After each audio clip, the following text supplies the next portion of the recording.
Racist cop pulls over black teen in sports car. Then the teen hands him a badge.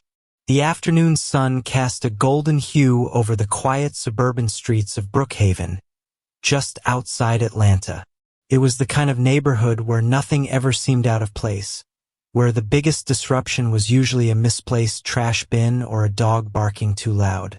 But that stillness was briefly interrupted when a sleek black Porsche 911 rolled into the neighborhood, its engine humming with quiet power as it glided down the road like a shadow on water. Behind the wheel was 23-year-old Jalen Carter. His posture was relaxed, his hands steady, and a gentle jazz melody floated from the car's speakers. He wore a simple gray hoodie and dark jeans, nothing flashy or ostentatious. It was a casual look, one chosen for comfort after a long day. Jalen had just completed another shift at his internship with the local FBI field office. For him, it was more than just a line on a resume. It was the next step toward fulfilling his lifelong dream of becoming a federal agent. Every move he made was calculated, purposeful. Not because he was hiding anything, but because as a young black man in America, especially one driving a high-end sports car, caution was a necessity. He had worked hard for every inch of progress. He carried himself with pride, but he also carried an awareness. Jalen understood the invisible rules that others rarely had to think about. Keep your hands visible. Stay calm. Be respectful even when disrespected. A police cruiser sat parked on a side street, tucked just behind a row of hedges. Inside the car sat Officer Frank Dugan, a man in his late 40s, with a crew cut and a jaw permanently clenched. He had worked the beat for over 2 decades and wore his badge like a shield against change. Frank sipped his lukewarm coffee, his eyes darting lazily across the road until the black Porsche caught his attention. The moment he saw the car, his expression tightened. He leaned forward, eyes narrowing as he took in the driver. A young black man, alone, in a Porsche. Frank reached for the radio without taking his eyes off the vehicle. Black male, he said into the mic. Late teens or early 20s driving a Porsche might be stolen. There was no traffic violation, no reckless driving. But something about the image didn't sit right with him. The wrong person in the wrong car in the wrong place. In Frank's mind, that was reason enough. He flicked on the red and blue lights. The siren wailed through the air as the cruiser pulled out aggressively, cutting across the road and blocking Jalen's path. Jalen's brow furrowed, but he remained composed. He pulled the car over and immediately lowered his window. His hands went straight to the top of the steering wheel where they were clearly visible. It was second nature now, the result of lessons taught not in school but in life. Officer Dugan stepped out of his cruiser, one hand already resting near the grip of his holstered gun. He approached the Porsche with heavy steps, his stance wide, his eyes hard. Hands on the wheel. Step out of the car now. His voice was sharp, commanding, laced with suspicion. Jalen looked up, surprised but calm. "Is there a problem, officer?" he asked. Dugan's eyes narrowed. "I'm not here to answer questions. Step out of the vehicle and place your hands on the hood." Jalen complied without protest. He opened the door slowly, exited the vehicle, and moved to the front of the car. His palms touched the cool metal of the hood as Dugan moved behind him and snapped cold steel handcuffs around his wrists. A few neighbors nearby had stepped outside, drawn by the flashing lights and raised voices. Some began recording the scene on their phones. "Whose car is this?" Dugan asked curtly. "It's mine," Jalen replied evenly. Dugan let out a mocking chuckle. "Yeah, right, guys, like you don't usually drive cars like this without a reason." He didn't explain what he meant by guys like you, but the implication hung in the air like smoke. Without waiting for further explanation, Dugan moved to search the vehicle. He popped the front trunk and rifled through its contents. There he found a black leather bag. On the outside was a small embroidered logo, the unmistakable seal of the Federal Bureau of Investigation. Curious now, Dugan opened the bag. Inside were several documents, including a university ID with Jalen's photo, a formal letter of internship approval from the FBI, and an official letter of recommendation signed by the county sheriff himself, David Carter. Dugan froze. He read the names again. Jalen Carter. The signature. The seal. Everything was authentic. The documents were real. Jalen turned his head slightly and spoke over his shoulder with quiet clarity. My father is the county sheriff. I'm an intern at the FBI. You'll find all the paperwork in that folder. For a moment, Dugan didn't say anything. He looked at Jalen, then back at the documents. His jaw tightened again, but now it was less certainty and more hesitation. The details were too specific to be fabricated. The seal was embossed. The letterhead was legitimate. There was even a clearance pass for the FBI office downtown. Still, Dugan's instincts clashed with the evidence in front of him. In his mind, it didn't make sense. Why would a young black man be driving a Porsche with FBI credentials? Why had he never heard of him? Why did this feel so wrong? And yet all the proof said it was right. Jalen said nothing more. He simply stood there in silence, his hands cuffed behind him as the crowd grew larger and the phone cameras kept rolling. What had started as another routine stop in Officer Dugan's mind had turned into something far more complicated. And he wasn't ready for what came next. Frank Dugan stood still for a moment, staring at the documents in his hand. The official FBI emblem glared back at him like a mirror reflecting all his assumptions. His fingers trembled slightly as he reached into his pocket and pulled out the key to the handcuffs. The metal clicked open. He removed the cuffs from Jalen's wrists with unsteady hands, trying not to look him in the eye. Frank cleared his throat, voice suddenly dry and small.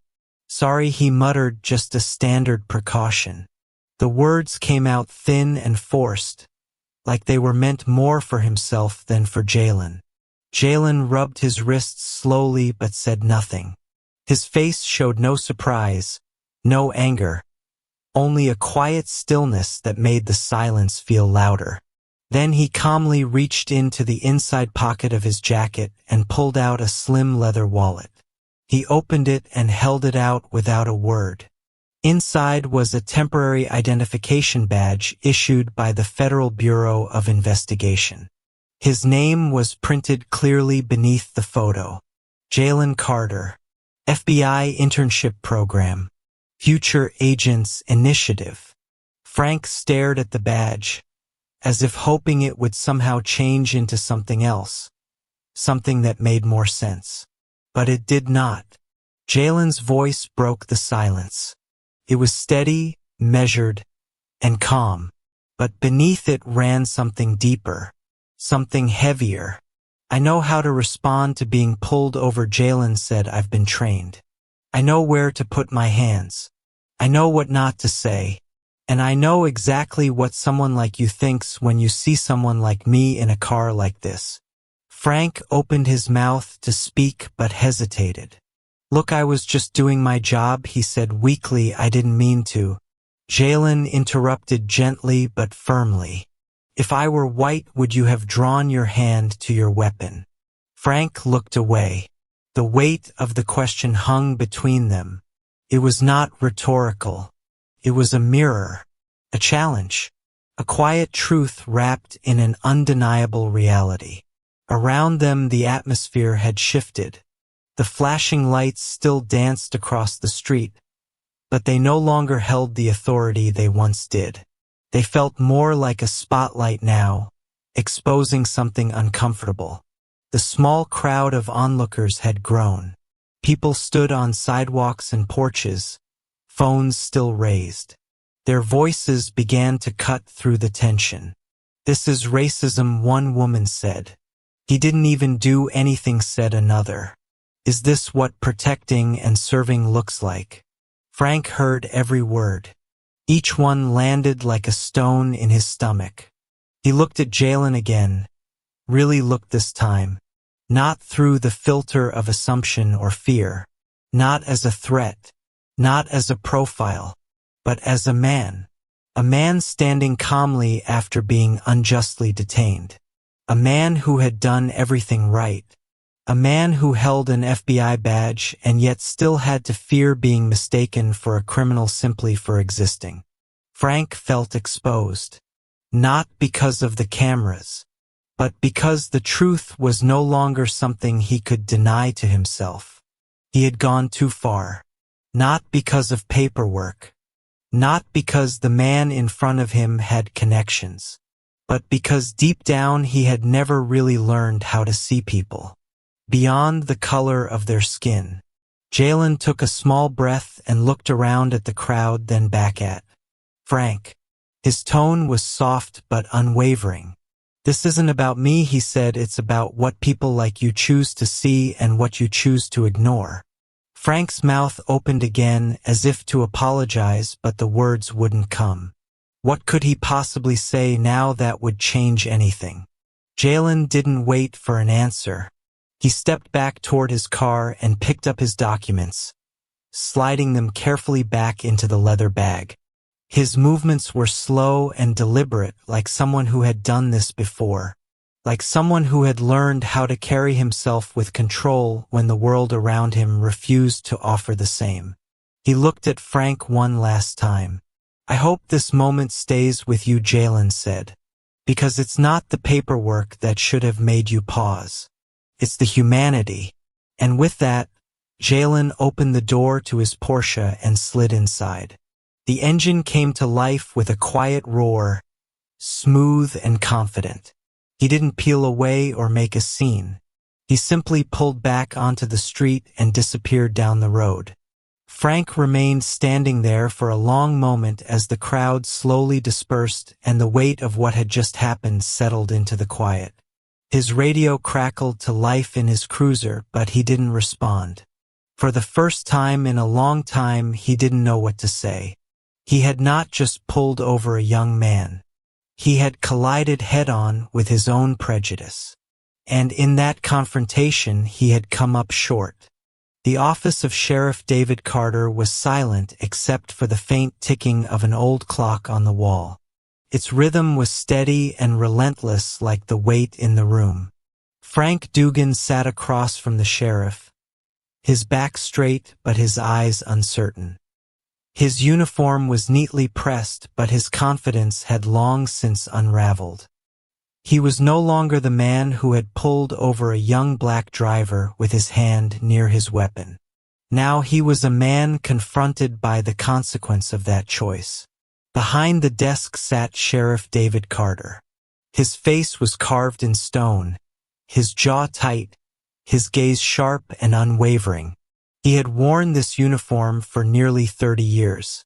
He had seen the city change, seen battles fought both outside and within the walls of his department. But what sat before him now was not just another mistake. It was personal. Jalen stood beside his father, still and composed. He said nothing yet, but his presence filled the room with quiet strength. There was no need for anger. The truth spoke loud enough. Sheriff Carter leaned forward slightly. His voice was low, but it cut through the silence with surgical precision. "Do you know who you pointed your weapon at today?" Frank opened his mouth, but no words came out. His throat was dry, his thoughts scattered. "I did not know, sir," he finally said. "I had suspicions. I thought maybe the vehicle." "No." The sheriff cut him off. "You did not have suspicions, you had a reflex. You did not see a stolen vehicle. You saw black skin." Frank fell silent. The truth wrapped itself around his chest like a weight. Sheriff Carter's hands rested on the desk. They did not move. His voice grew colder. Jalen is my son. He is an honors student. He is the first in our family to earn a spot in the FBI internship program. He worked for that badge. He studied for it. He earned it. And when you saw him, you did not see any of that. You saw a target, a threat, a stereotype. He leaned back now, letting the words settle. He represents more than just me. He represents a new generation. He represents everything we tell our children to strive for. But you, what do you represent? Frank lowered his head. His hands gripped the brim of his hat so tightly his knuckles turned pale. He could feel every eye in the room on him, but none weighed heavier than his own shame. Jalen finally spoke. His voice was calm and clear. I forgive you. Frank looked up slowly. But I will not forget. Jalen stepped forward and placed something on the desk in front of Frank. It was his temporary FBI badge. Not tossed, not dropped in anger, but placed gently, deliberately. This, Jalen said, is not just a badge. It is a reminder that anyone can be good if you give them the chance to show you who they are. Frank stared at the badge. For the first time in his career, he did not see a suspect. He did not see a profile. He saw a man, a son, a symbol of everything he had failed to see. Frank's voice was quiet. Thank you, he said, but he knew the words would never be enough. Jalen nodded once, then turned and walked toward the door. He did not need to say more. His message had been delivered. With dignity, with strength, with purpose. Outside the sheriff's office, the sun had begun to set, casting the parking lot in hues of amber and gold. The black Porsche gleamed beneath the light like a mirror, reflecting not just metal and glass, but the weight of 1,000 assumptions and the man who rose above them. Jalen opened the door, slid inside, and started the engine. He did not rev it. He did not speed away. He simply pulled forward smoothly, as if carried by the same calm resolve that had helped him walk through every test. He drove away with honor, not anger, with grace, not revenge. Prejudice is something we learn, but greater than that is the courage to unlearn it. If this story touched your heart, don't forget to subscribe to our channel. Join us on this journey as we share powerful, emotional stories that spark reflection and inspire change. Hit the notification bell so you never miss a new video. Every story is a piece of a larger message, a voice for those who need to be heard. And if you found meaning in this video, share it with someone you care about. Sometimes, just one story is enough to change someone's perspective.